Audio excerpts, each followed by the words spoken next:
élevé à la droite de Dieu, couronné de 1000 couronnes, tu resplendis comme un soleil radieux.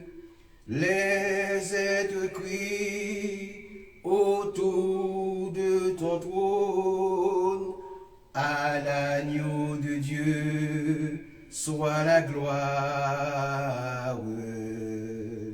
À l'agneau de Dieu la victoire.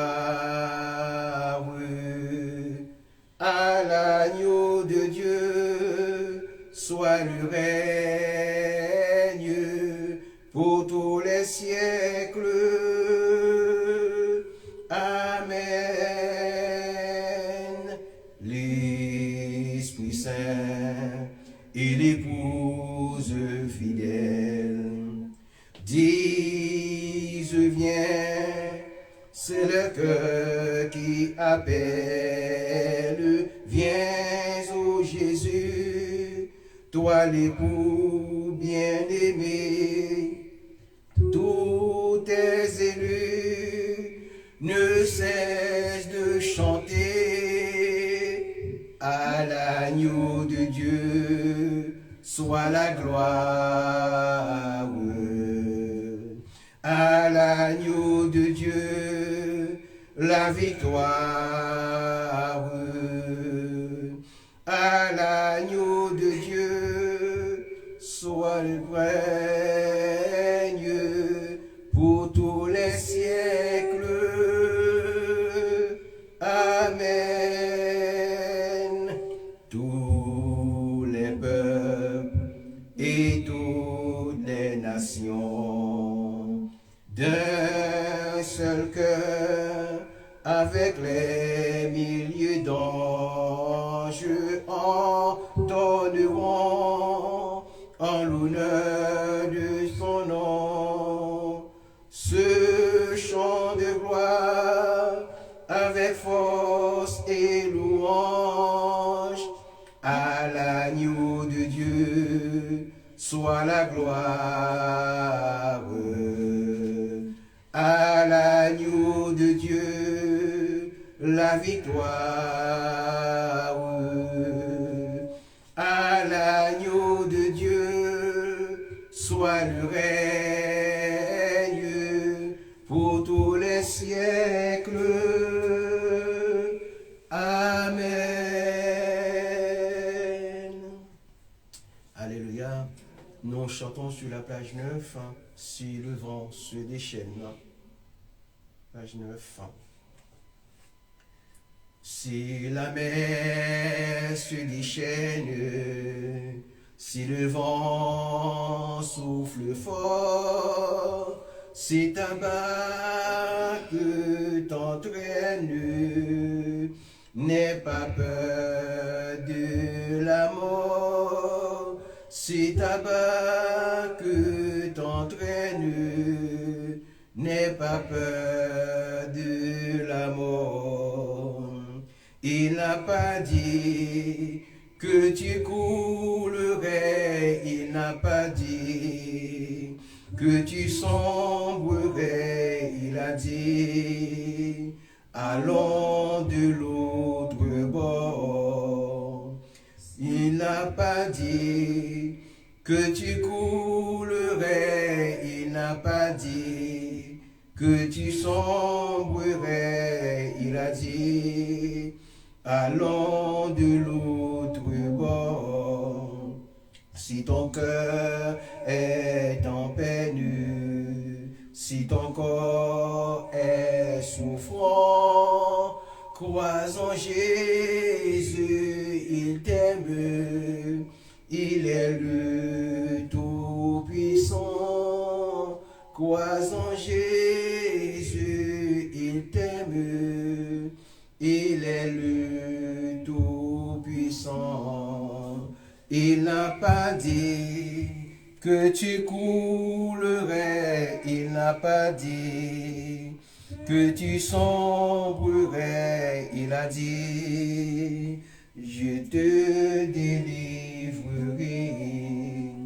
Il n'a pas dit que tu coulerais, il n'a pas dit que tu sombrerais, il a dit, je te délivrerai. Si un jour sur ta route tu croises le méchant, ne sois pas dans le doute. Dieu prend soin de son enfant, ne sois pas dans le doute. Dieu prend soin de son enfant. Il n'a pas dit que tu coulerais, il n'a pas dit que tu sombrerais, il a dit, je te protégerai.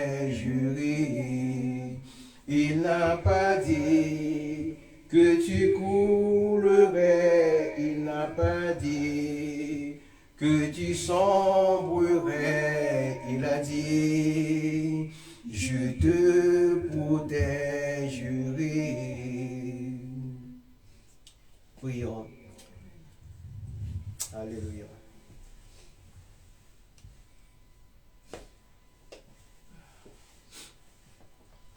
Alléluia.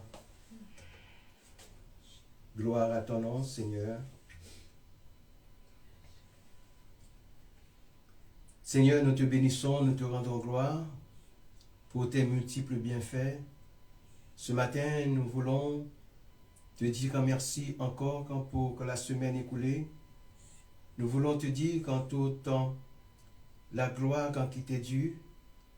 Nous voulons dire et confesser ton nom ce matin, dire que tu es notre Sauveur. Père, nous te présentons ce moment afin que tu le bénisses. Nous présentons la prédication entre tes mains afin que tu interviennes puissamment dans les cœurs de celles et ceux qui, dans quelques secondes, vont l'écouter. Père Saint, nous te demandons de faire ton travail invisible et nous faisons le travail visible. Père, touche tes enfants et même celles et ceux qui ne t'ont pas encore connu, qui n'ont pas encore fait l'expérience avec toi. Nous prions pour eux afin que tu les touches, afin que tu les sauves au nom de Jésus. Amen. Chers amis, ce matin, nous allons voir la 4e vision d'Ézéchiel. C'est dans le chapitre 43. Le chapitre 43. Nous allons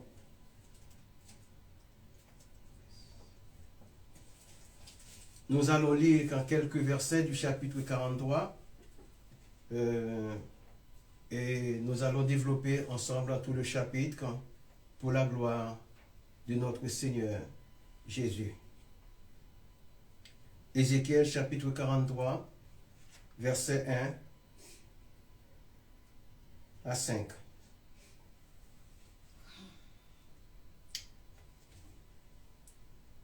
Verset 1er. Il me conduit à la porte qui était du côté de l'Orient, alors l'Est. Et voici la gloire du Dieu d'Israël s'avançait de l'Orient. Sa voix était pareille au bruit des grandes eaux, et la terre resplendissait de sa gloire. Verset 3. Cette vision était semblable à celle que j'avais eue lorsque j'étais venu pour détruire la ville. Et ces visions étaient semblables à celles que j'avais eues près du fleuve du Kébar. Et je tombais sur ma face. La gloire de l'Éternel entra dans la maison par la porte qui était du côté de l'Est ou du côté de l'Orient. Enfin, le verset 5. Alors quand l'Esprit m'enleva et me transporta dans le parvis intérieur, et voici la gloire de l'Éternel remplissait la maison. Nous allons voir le premier bloc, des versets, comprenant les versets 1er à 5. Dans Ézéchiel 43, les versets 1er, dans les versets 1er à 5, le prophète en décrit la vision d'Ézéchiel qui le conduit à la porte orientale du temple où il observa la gloire du Dieu d'Israël revenant d'une manière majestueuse. Ce retour symbolique représente non seulement la restauration de la présence divine parmi son peuple, mais aussi l'espoir d'une rédemption après une période d'exil et de désolation. En premier lieu, il est essentiel de noter que la direction orientale est souvent associée à des significations spirituelles profondes dans la tradition biblique. Le fait que la gloire de Dieu vienne de l'Est peut être interprété comme un signe de renouveau et de lumière contrastant avec les ténèbres de l'exil. Cette image évoque une action de retour à la source, à la pureté et à la sainteté qui sont des thèmes récurrents dans les écrits prophétiques. En tant que lecteur, on peut ressentir une certaine gravité dans cette description, car elle souligne la nécessité d'une purification et d'une réconciliation entre Dieu et son peuple. De plus, la voix de Dieu décrite comme un bruit de grandes eaux évoquant une puissance et une majesté incomparables. Cette métaphore sonore renforce l'idée que la présence divine n'est pas seulement un phénomène visuel, mais aussi une expérience sensorielle qui touche profondément ceux qui en sont témoins.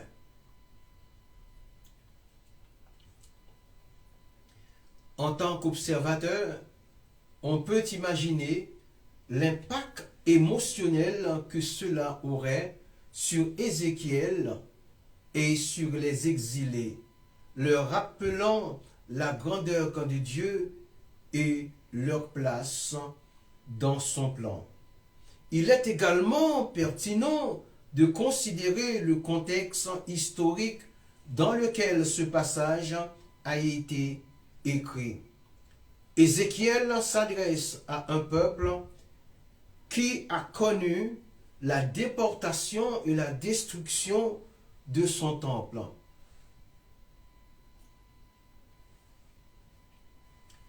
Un événement traumatisant qui a profondément affecté leur identité collective. Le retour de la gloire de Dieu dans le temple est donc un message d'espoir. Une promesse que malgré les épreuves, Dieu n'a pas abandonné son peuple. Cela soulève des questions sur la fidélité divine et la résilience humaine, des thèmes qui résonnent encore aujourd'hui. En réalité, Ézéchiel 43, versets 1er à 5, nous invite à une réflexion sur la nature de la présence divine, le besoin de purification et la promesse de rédemption. En tant que lecteur, on ne peut s'empêcher de ressentir une connexion avec ces thèmes universels qui transcendent le temps et l'espace et qui continuent d'inspirer la foi et l'espérance dans les cœurs des croyants.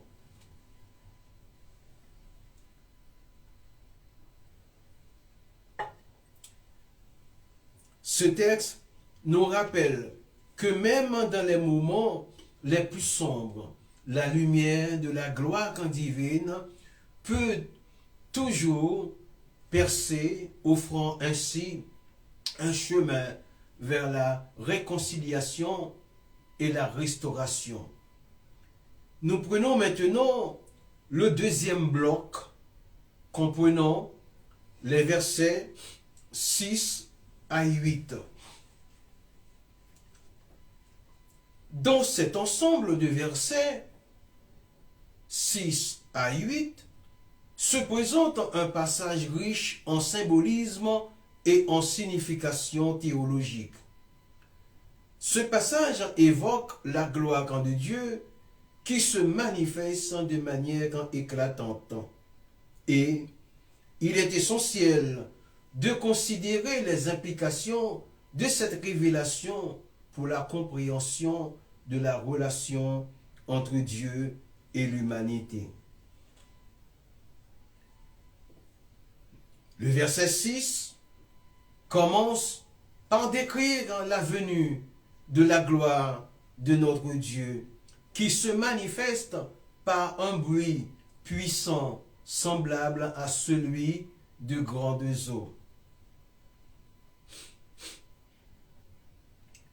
Cette image sonore est particulièrement évocatrice car elle suggère non seulement la majesté de Dieu, mais aussi la force et l'autorité qui l'accompagnent. En tant que croyant, on peut ressentir une certaine gravité face à cette description qui souligne la puissance divine et la nécessité d'une réponse appropriée de la part des fidèles. En poursuivant cette analyse, le verset 7 du chapitre 43 introduit l'idée que Dieu établit sa demeure parmi son peuple. Cette notion de présence divine est centrale dans les écrits bibliques, car elle évoque l'idée que Dieu ne se contente pas seulement d'observer de loin, mais qu'il désire aussi habiter au milieu de ceux et celles qu'il a choisis. Cela soulève des questions sur la nature de cette habitation. Qu'implique-t-elle pour la communauté des croyants? Comment cette invitation divine transforme-t-elle leur existence quotidienne? La présence de Dieu, pour de nombreux croyants, constitue un pilier fondamental de leur existence. Il n'est pas seulement une abstraction spirituelle, mais une réalité vécue qui influence chaque aspect de leur vie quotidienne. Dans la perspective des fidèles, cette présence divine peut être perçue comme une source de réconfort, de guidance et de signification. Chers amis, chers frères et sœurs, Dans une analyse en plus approfondie, il devient évident que cette présence affecte non seulement la spiritualité des individus, mais également leur comportement, leurs relations interpersonnelles et leur vision du monde. Pour un croyant, la présence de Dieu peut se manifester de manière tangible dans des moments de prière ou de méditation. C'est dans ces instants de recueillement que l'individu ressent une connexion profonde avec Dieu. Un sentiment d'appartenance à quelque chose de plus grand que soi. Je préfère dire à quelqu'un de plus grand que nous. Ce lien peut apporter une paix intérieure et une clarté d'esprit, permettant aux croyants de naviguer à travers les défis de la vie avec une assurance renouvelée. En effet, cette connexion spirituelle peut transformer des situations difficiles en occasion de croissance personnelle et de réflexion. Au quotidien, la présence de Dieu influence également les choix moraux et éthiques des croyants. Ils peuvent se référer à des principes spirituels pour guider leurs décisions, cherchant souvent à incarner les valeurs de compassion, de justice et d'amour. Par conséquent, la vie d'un croyant peut être marquée par un engagement plus fort envers les autres, une volonté d'aider celles et ceux qui sont dans le besoin et une aspiration à vivre en harmonie avec leur communauté. Amen.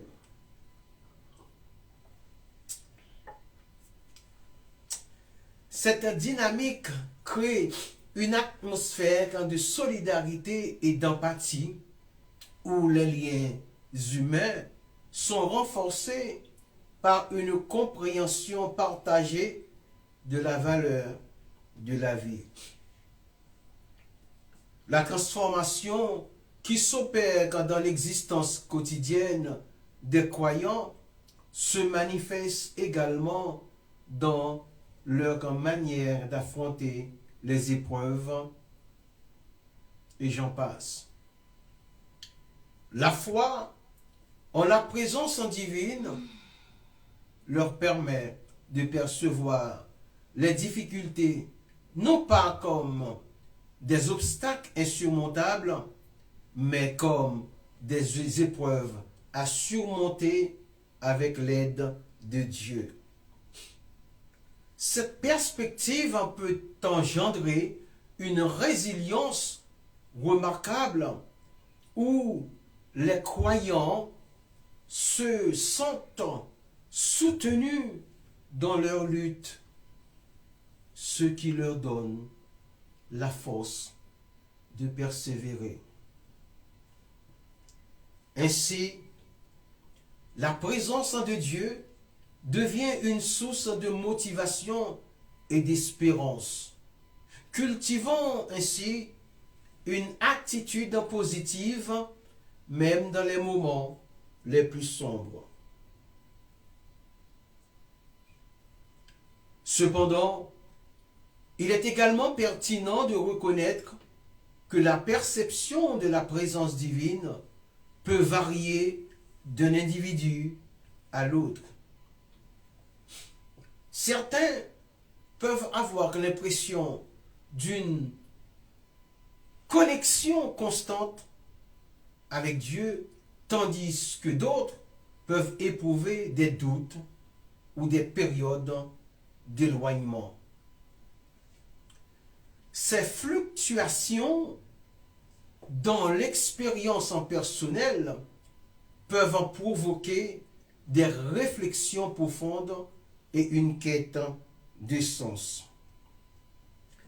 C'est dans ces moments de remise en question que les croyants peuvent approfondir leur compréhension de leur foi. Recherchant à renforcer leur relation avec le divin à travers des pratiques spirituelles, des études bibliques ou des échanges avec d'autres croyants. En somme, la présence de Dieu dans la vie des croyants est une réalité dynamique qui façonne leur existence quotidienne de manière significative. En apportant réconfort et guidance, elle influence les choix éthiques, favorise des relations interpersonnelles enrichissantes et offre une perspective unique sur les défis de la vie. Les croyants, tout en naviguant à travers leur propre expérience, trouvent souvent dans cette présence une source de force qui les accompagne dans leur cheminement spirituel et personnel.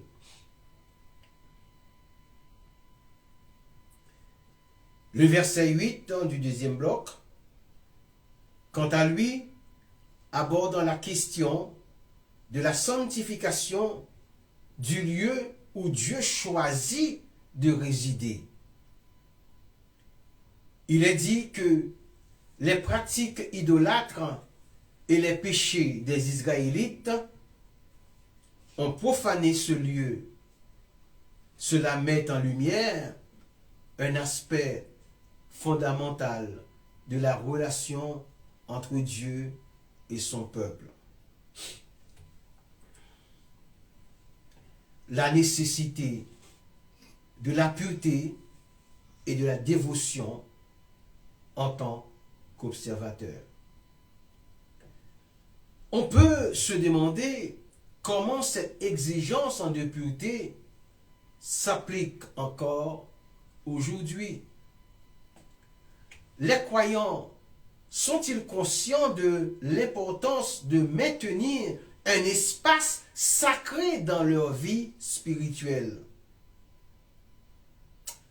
En somme, ce passage d'Ézéchiel 43, versets 6 à 8, nous invite à une réflexion profonde sur la nature de la gloire divine, la présence de Dieu parmi son peuple et les exigences de la sanctification. Il est évident que ces versets ne se limitent pas à une simple description d'événements passés, mais qu'ils portent un message intemporel sur la relation entre le divin et l'humain. En tant que lecteur contemporain, il est crucial de s'interroger sur la manière dont ces enseignements peuvent influencer notre compréhension de la spiritualité et notre engagement envers une vie de foi authentique. Quelles sont, selon vous, les implications de cette présence divine dans notre monde actuel? Trouvons donc la réponse, peut-être au travers du troisième bloc. Le troisième bloc, en comprenant les versets 12, les versets 9 à 12, évoque la vision du prophète concernant le retour de la gloire de Dieu dans le sanctuaire.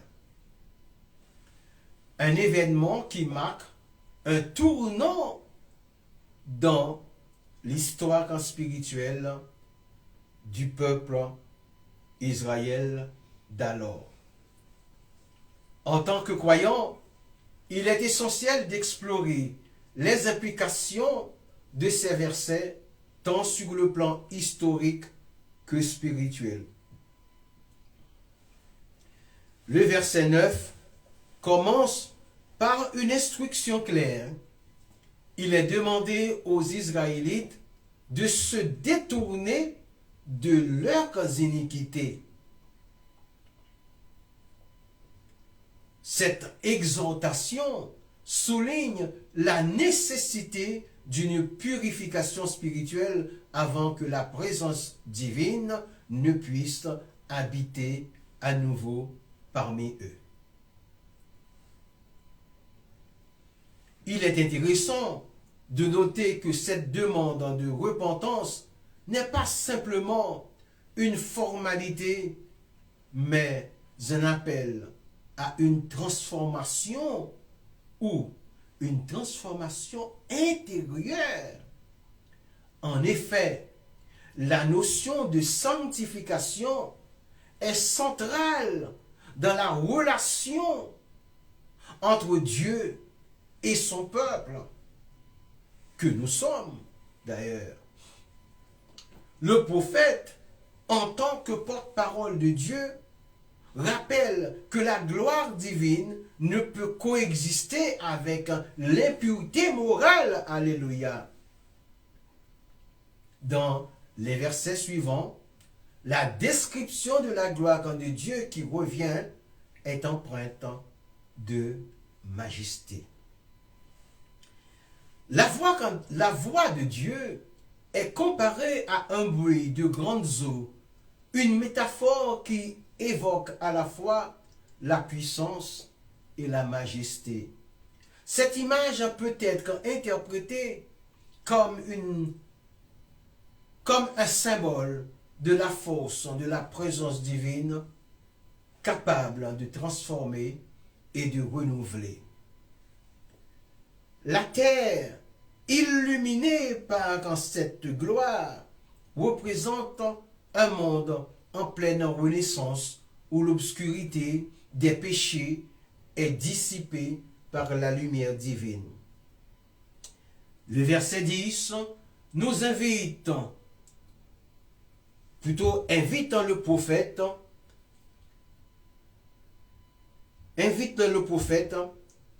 à parler de quoi? Du temple aux Israélites, afin qu'ils prennent conscience de sa grandeur et de la nécessité de respecter ses dimensions, celle du temple. Cette instruction peut être aperçue comme une métaphore de la relation entre Dieu et son peuple. Le temple, en tant que sanctuaire, est le lieu où la présence divine réside. Il est impératif que les Israélites comprennent l'importance de cet espace sacré.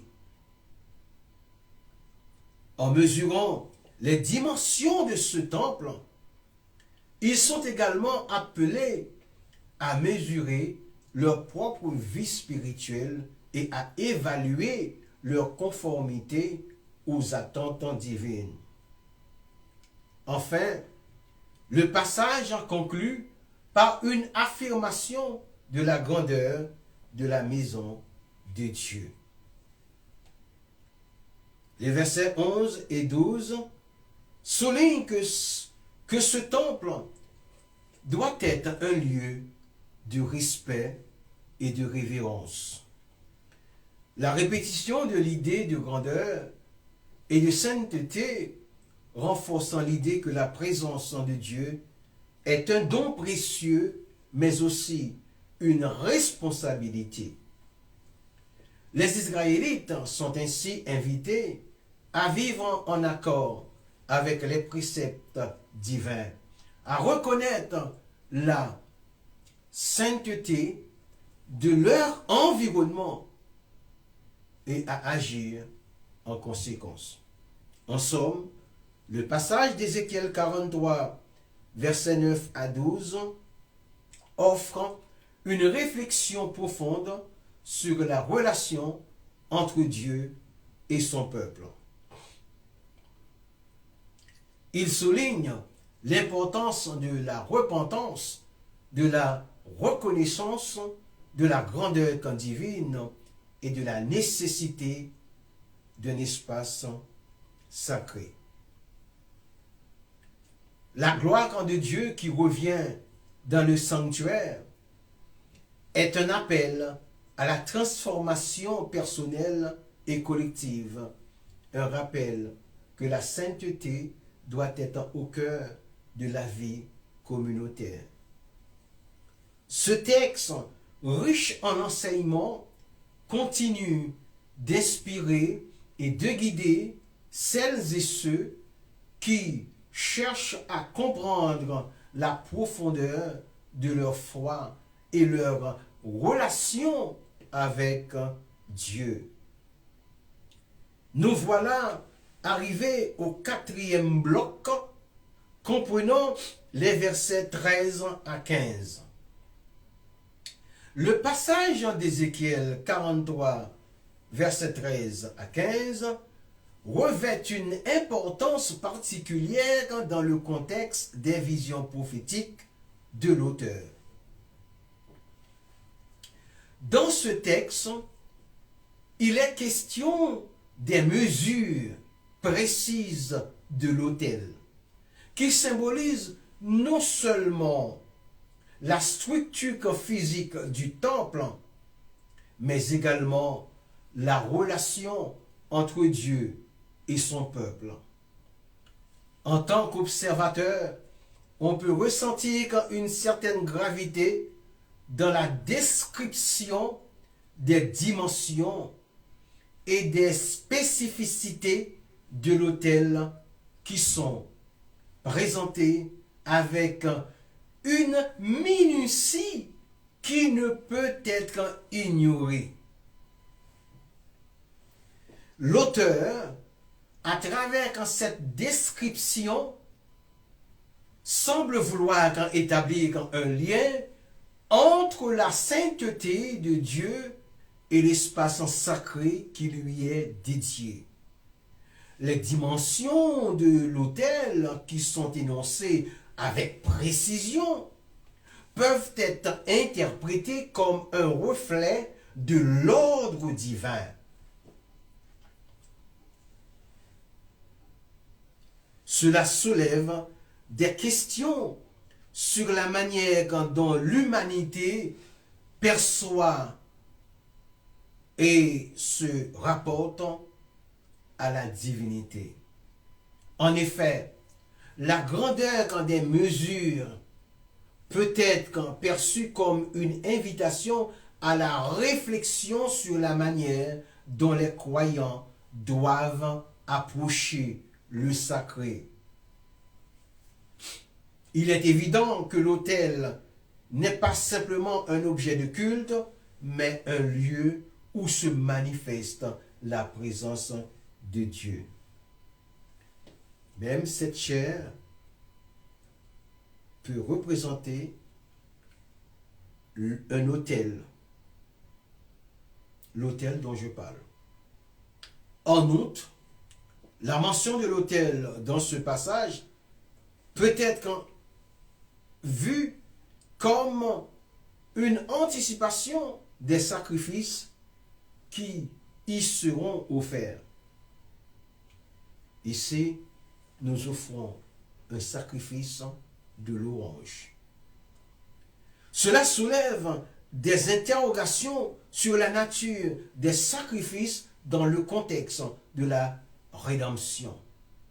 Certains pourraient se demander si ces sacrifices anciens qui semblent en contradiction avec l'idée de la suffisance de l'œuvre de Christ ont encore leur place dans la compréhension moderne de la foi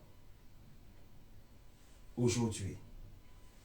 Il est intéressant de noter que cette tension entre l'ancien et le nouveau, entre la loi et la grâce, est un thème récurrent dans les écrits bibliques.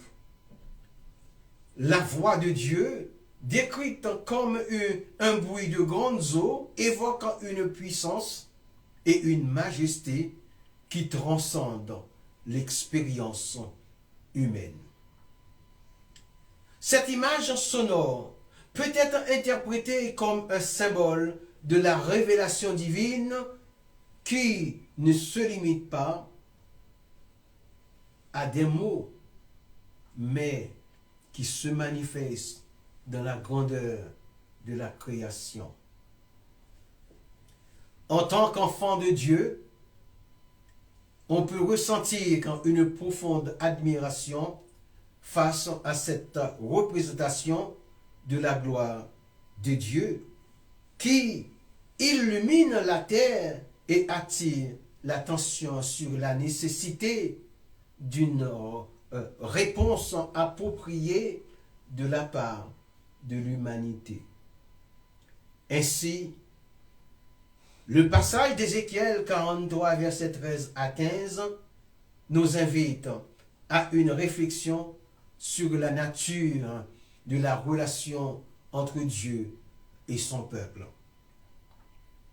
sur la signification des rituels et des sacrifices et sur la manière dont la gloire divine se manifeste dans le monde. En tant qu'individus, nous sommes appelés à considérer notre propre approche du sacré et à reconnaître la profondeur de la présence divine dans nos vies.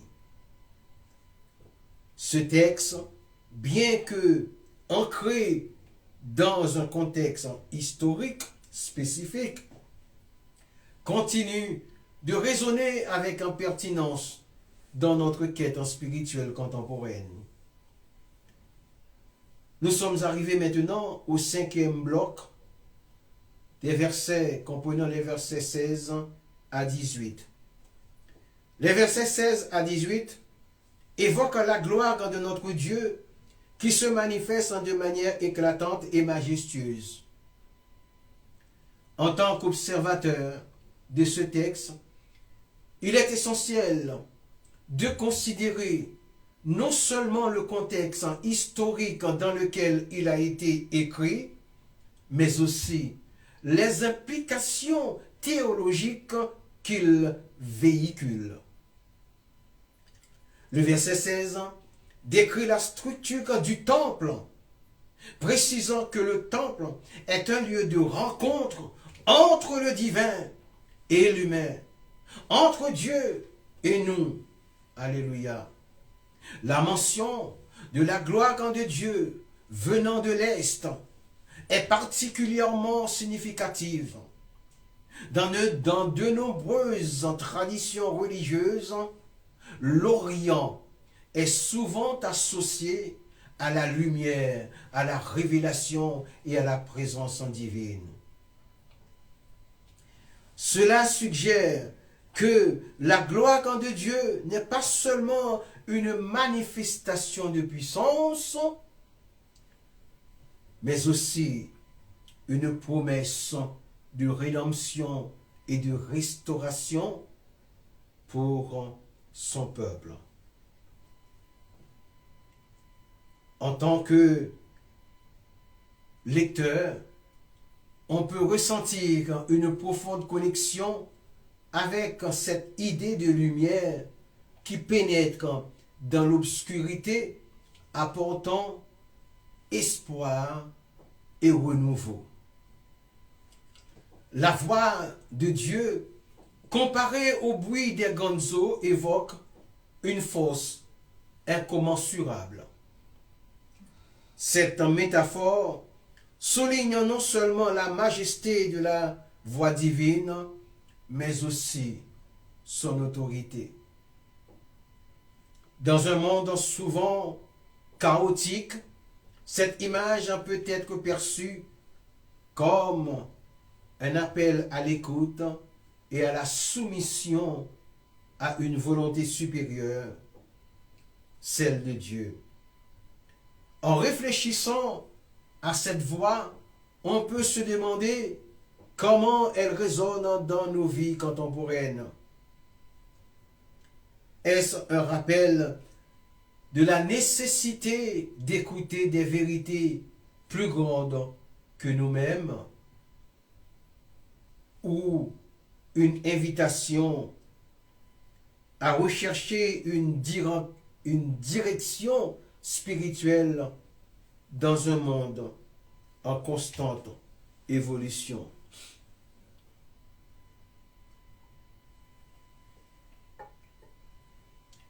Le verset 18, quant à lui, aborde la question de la préparation du temple pour la présence divine. Cela soulève des questions sur la manière dont les individus et les communautés se préparent à accueillir ce qui est sacré. Dans une perspective personnelle, il est intéressant de considérer comment chacun de nous peut à sa manière préparer un temple dans sa vie quotidienne pour recevoir le Saint-Esprit. Cela peut impliquer des pratiques, oui, je dis bien, cela peut impliquer des pratiques spirituelles, des réflexions éthiques ou des engagements communautaires. La préparation n'est pas seulement un acte physique, mais aussi un état d'esprit qui nous invite à la purification et à la sanctification. En somme, le passage d'Ézéchiel 43, versets 16 à 18, offre une riche tapisserie de significations qui vont au-delà de la simple description d'un lieu. Il nous invite à une réflexion profonde sur la nature de la présence divine, la manière dont nous percevons et accueillons cette présence et les implications de cette rencontre pour notre vie spirituelle. En tant que croyants, nous sommes appelés à nous engager avec ces textes, à les méditer et à en tirer des leçons qui peuvent éclairer nos chemins. Nous sommes maintenant arrivés au 6e bloc, comprenant les versets 19 à 21. Ce passage évoque la gloire de notre Dieu qui se manifeste de manière éclatante et majestueuse. En tant qu'observateur de ce texte, il est essentiel de considérer non seulement le contexte historique dans lequel il a été écrit, mais aussi les implications théologiques qu'il véhicule.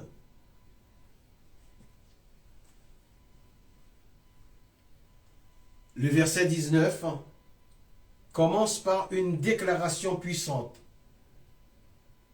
La gloire de Dieu arrive par l'Orient.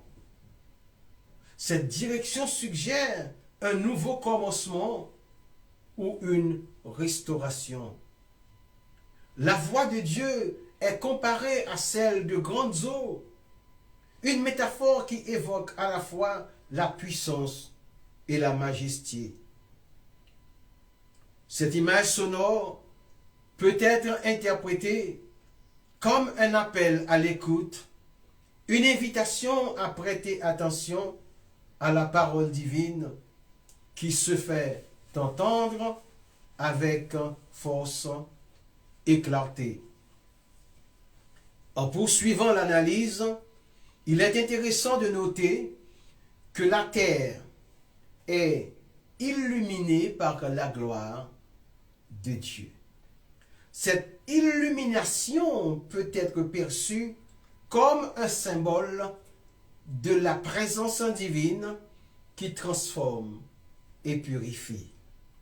Dans un monde souvent assombri par le péché et la désolation, la lumière quand de Dieu représente l'espoir et la rédemption. Alléluia. Ainsi, le texte nous invite à réfléchir sur notre propre relation avec cette lumière divine et sur la manière dont elle peut influencer notre vie quotidienne. Le verset 20 précise que les sacrifices doivent être offerts selon les prescriptions divines. Cela souligne l'importance de l'obéissance et de la soumission à la voix, à la volonté de Dieu.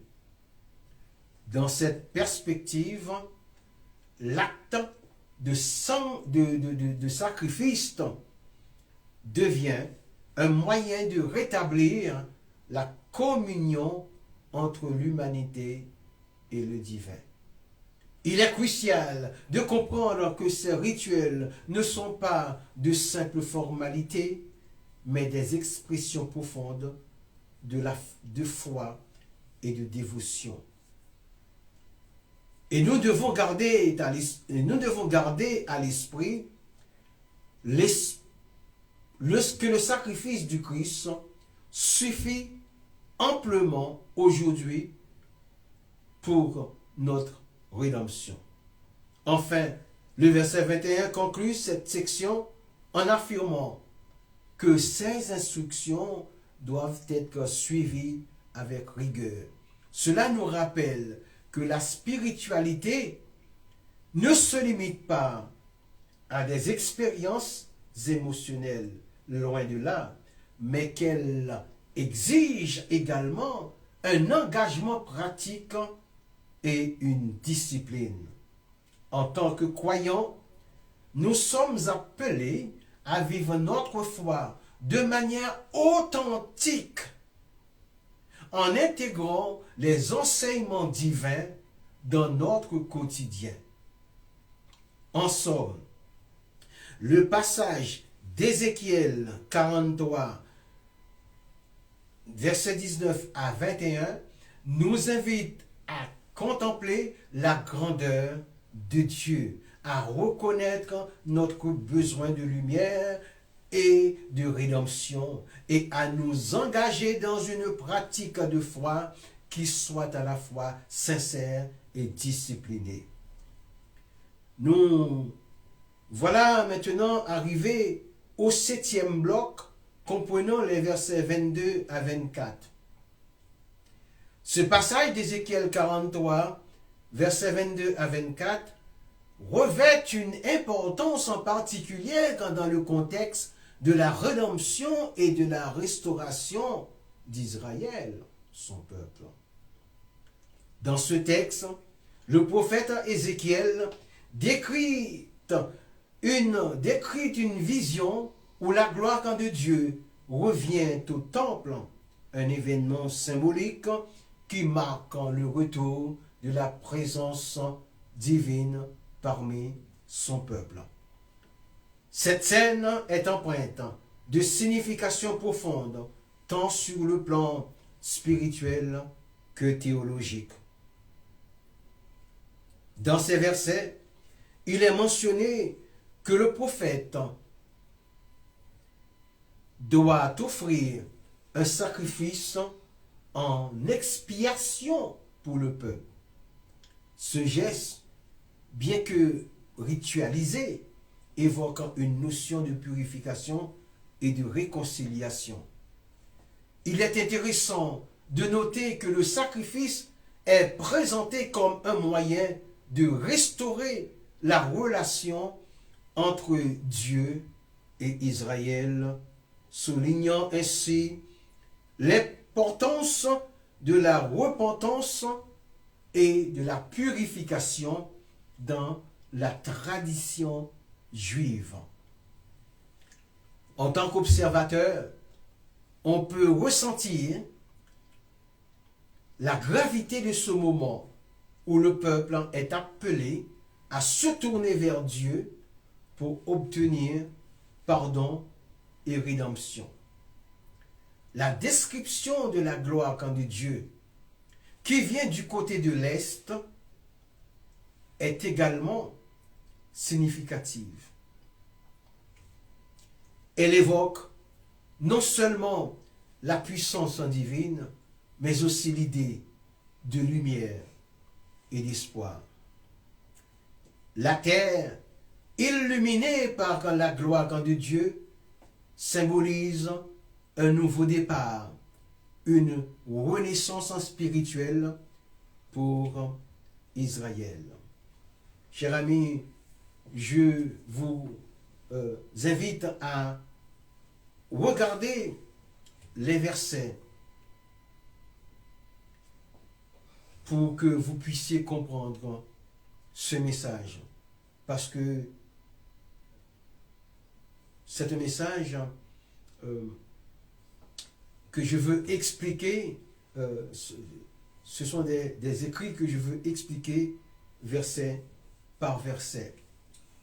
On est arrivé à un retour. Ce retour de la gloire divine est un motif récurrent dans les écrits prophétiques où la lumière est souvent associée à la présence de Dieu et à la promesse d'un avenir meilleur. En analysant ces versets, il est possible de percevoir une dualité entre le message d'Ézéchiel. D'une part, il y a une renaissance des fautes passées du peuple. Une invitation à la réflexion et à la repentance. D'autre part, il y a une promesse de rétablissement et de rédemption. Cette tension entre le jugement et la grâce est au cœur de la théologie biblique pure. Elle résonne profondément avec les expériences humaines de la souffrance et d'espoir. Il est également pertinent de considérer l'impact de ce message sur la communauté juive contemporaine. La mémoire de la destruction du temple et l'exil qui a suivi sont des éléments centraux de l'identité juive. Le retour de la gloire de Dieu au temple, tel que décrit par Ézéchiel, peut être perçu comme un appel à la foi et à la résilience.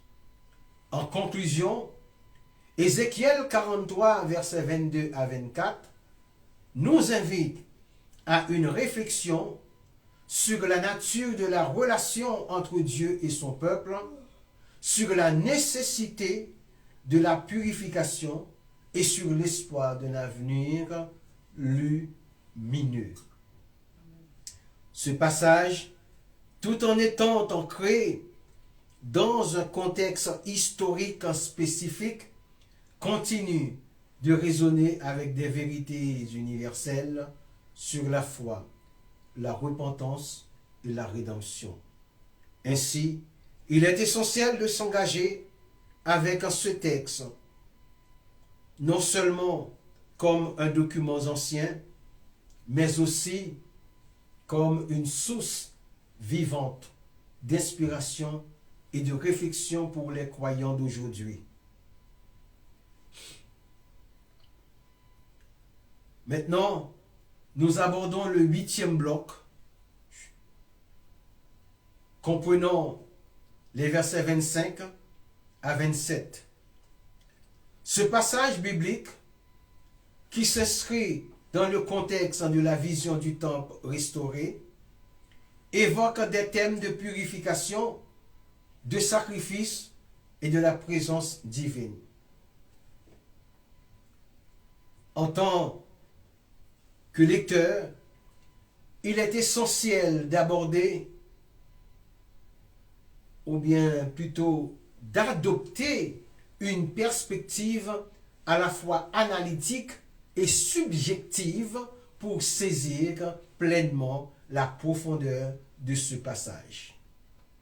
Le verset 25 mentionne les sacrifices que l'on doit offrir pendant 7 jours. Cette durée de 7 jours est significative car elle renvoie à l'idée de complétude et de perfection dans la tradition biblique. Les sacrifices qui consistent en des animaux spécifiques sont des actes de dévotion et de repentance. Ils symbolisent non seulement l'adoration, mais aussi la nécessité d'une purification spirituelle. Alléluia.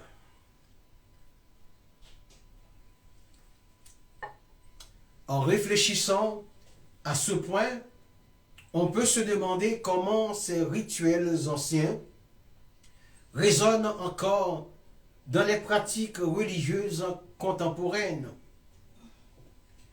La notion de sacrifice, qu'il soit matériel ou spirituel, demeure pertinent dans la quête de rédemption et de connexion avec le divin. Le verset 26 souligne l'importance de la consécration des sacrificateurs qui doivent être purifiés avant d'exercer leurs fonctions. Cela met en lumière le rôle central des intermédiaires entre le peuple et Dieu. En tant que lecteurs, nous pouvons envisager la manière dont cette dynamique se manifeste dans nos propres vies. Qui sont les figures d'autorité spirituelle qui nous guident et comment leur propre purification influence-t-elle notre relation avec le sacré. Cette réflexion invite à une introspection sur la responsabilité de celles et ceux qui occupent des rôles de leadership spirituel. Enfin, le verset 27 conclut ce passage en affirmant que, après ces jours de purification, le temple sera pleinement consacré. La consécration du temple représente un retour à l'ordre divin et à la présence de Dieu parmi son peuple. Cela soulève des questions sur la manière dont nous percevons le sacré dans notre environnement quotidien. Le temple, dans ce contexte, peut être vu comme une métaphore de notre propre cœur ou de notre communauté. Comment pouvons-nous, en tant qu'individus et collectivités, créer des espaces où la présence divine est ressentie et honorée? En conclusion, cette étude nous invite à une réflexion profonde sur la purification, le sacrifice et la consécration. À travers une analyse de ces versets, il devient évident que les thèmes abordés transcendent le temps et continuent d'influencer notre compréhension de la spiritualité. En tant que croyants, nous sommes appelés à explorer ces concepts et à les intégrer dans notre propre cheminement spirituel. En somme,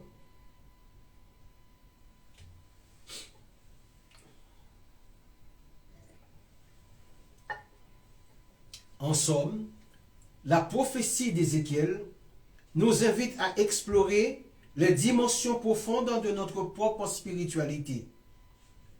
Ce processus de réévaluation et de transformation est essentiel pour naviguer dans la complexité du monde actuel. Nous rappelons que notre temple intérieur doit être toujours accessible et en constante évolution. Alors, nous pouvons dire avec force que nous sommes une habitation de Dieu selon Éphésiens 2, verset 22. Amen. Que le Seigneur, quand l'Éternel, Dieu, vous bénisse richement. Amen. Seigneur éternel, merci pour la hardiesse de la foi que tu m'as donnée. Seigneur, afin d'expliquer ta parole, afin de parler à ton peuple, afin de parler à tes créatures humaines. Seigneur éternel, notre Dieu, nous te disons merci aussi pour celles et ceux qui m'ont écouté, pour quand les chrétiens, les croyants qui ont écouté ce message, si ce sont des croyants, je te demande, Père, de les affermir, de les édifier à travers ces paroles. S'ils sont des incroyants, je te demande, Père, au nom de Jésus, ton Fils unique, d'envoyer ta lumière dans leur environnement, Seigneur, afin qu'ils puissent en bénéficier des dividendes spirituels de cette richesse qui vient de ta part. Que ton nom soit béni, que ton nom soit exalté, au nom de ton Fils unique, Jésus, à qui soit la gloire au siècle des siècles. Amen. Je vous dis à bientôt, à dimanche prochain, pour la dernière étape de l'étude du livre d'Ézéchiel, des visions d'Ézéchiel.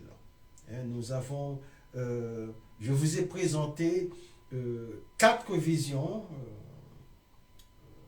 et pour la 5e étude, nous allons faire un récapitulatif afin que vous puissiez bénéficier de tous les dividendes spirituels que cela met en notre disposition. Alléluia. Amen. À dimanche prochain.